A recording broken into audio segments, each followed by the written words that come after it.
our main focus is really going to be this submit area. So I want to just point out a couple things to you that you want to actually take a look at in terms of the layout here. The first is you'll notice that there's these template cards. And so we're seeing this more and more, I feel like, because with the integration of AI into everything, the there's pre-made templates that you can use, and AI kind of now is a part of this Screencastify Submit, where it guides you through that process of, what are you looking for, and helping you build out what it is that you want ultimately. If you don't want this here, you can just click hide templates and they'll go away, and then you can just focus on your main content.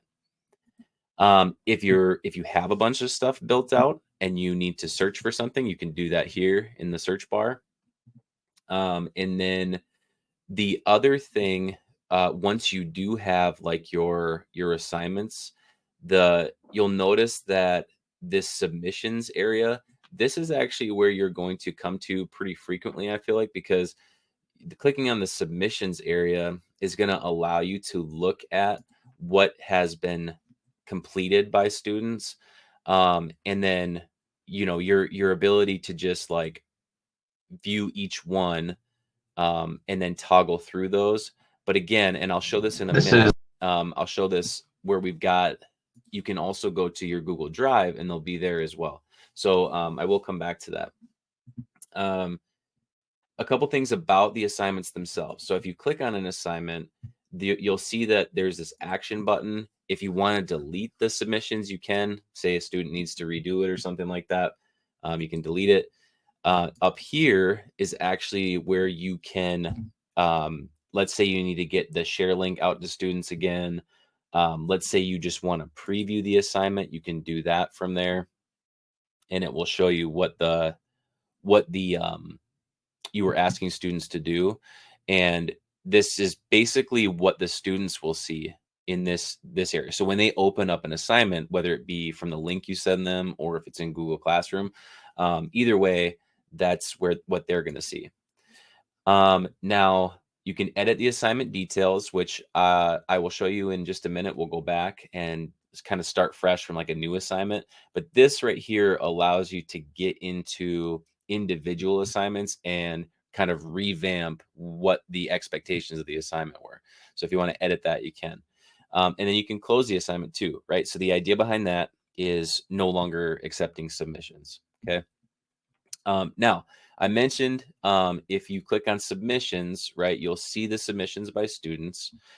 But again, you can also go to open in Google Drive, and that means that it's going to take us directly to the folder for this specific assignment. So if I click on open in Google Drive, it's going to bring us here. And so from your drive, here's kind of the breadcrumbs. So it's from your drive. Whenever you create your first assignment, it automatically creates a folder for you called Screencastify Submit. So as a teacher, you're just going to see that folder. And then as you create different assignments, right, they're going to actually start to be built into this area. And so then with this individual assignment, I just click on it, and then I would actually be able to see if I had 20 students and they all completed this assignment, I would see the videos for all of those students housed in this area. So again, the nice thing is the Google Drive integration, because it's very easy for you to view the students, and then obviously, like I mentioned, the connection to Google Classroom as well, because then that allows them the ease of accessing it through your learning management system that you're maybe already using with them. So if you're a Google Classroom teacher. Okay. So that kind of goes over the different submissions. Now, if we go, let's say we want to do back to our submit, like the way it normally looks. Let's say, so this was a assignment that was already created that I had already done. But what if I want to start a new assignment? If you look on the top right, there's this new assignment area that you can click. And this is where you're going to set everything up when you're building it from scratch. And this is actually when you already have a built assignment and we clicked on it and I mentioned the edit assignment, that edit button from the little drop down, that will bring you back to this area for an assignment that's already created to be able to adjust certain things about it. So I think the biggest thing with this is determining what you actually want the assignment when it's completed by students to look like. So if you have, your assignment title in general here, like I did the introduce yourself one, maybe we just call this one reading practice. And then I think the biggest thing is for some things, you're not going to need them to necessarily share their screen. Now, if they were doing a presentation and they wanted to show their Google Slides or something like that and their webcam to be able to present on something, then this would make sense. But maybe for reading practice, really all we would need is the webcam recording. And this is where you can choose what you want to do with that. So it's either your three options are screen and webcam, webcam only, or screen only. So whatever you feel is best for each individual assignment. So when you choose that, you can also, this is not required, but you can put in the instructions for the assignment. And then over here, this is where you can link up your Google Classroom. So you don't necessarily have to. You can do generate a link. And what that will do is when you go into your classroom, like with this one, all I did was create an assignment. And then from the create assignment part, I just used the link option and pasted it in, which is perfectly acceptable too.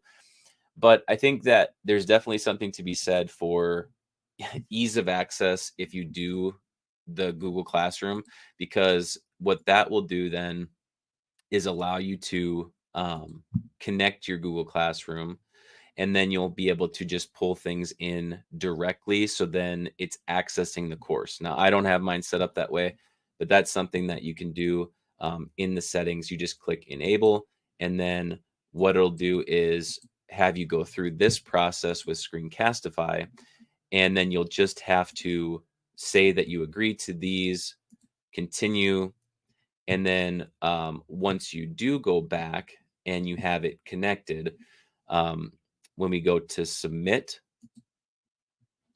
and we do our assignment again,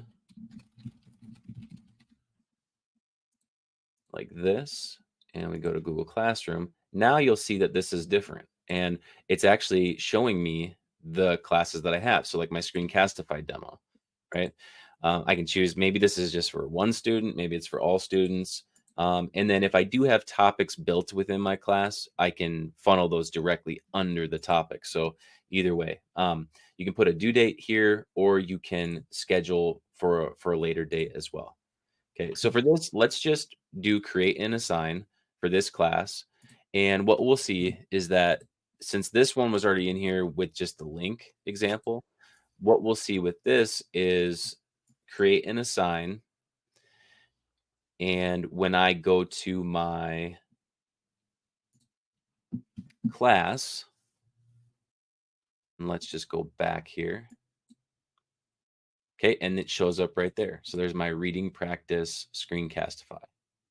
I think too, David, and if this would be if a school is paying for both Google and Screencastify, which there probably are some schools that are doing that. I think in the Google Classroom part, when you went to create an assignment, and then there was those add-ons that appear on the bottom, like by YouTube, and where you clicked on that link, there can be one if your Google admin turns it on for Screencastify. So that is something to just be kind of aware of. That hey, if you have that, then consider yourself fortunate. You could probably then just start that assignment right in Google, and it connects Screencastify automatically in for you too.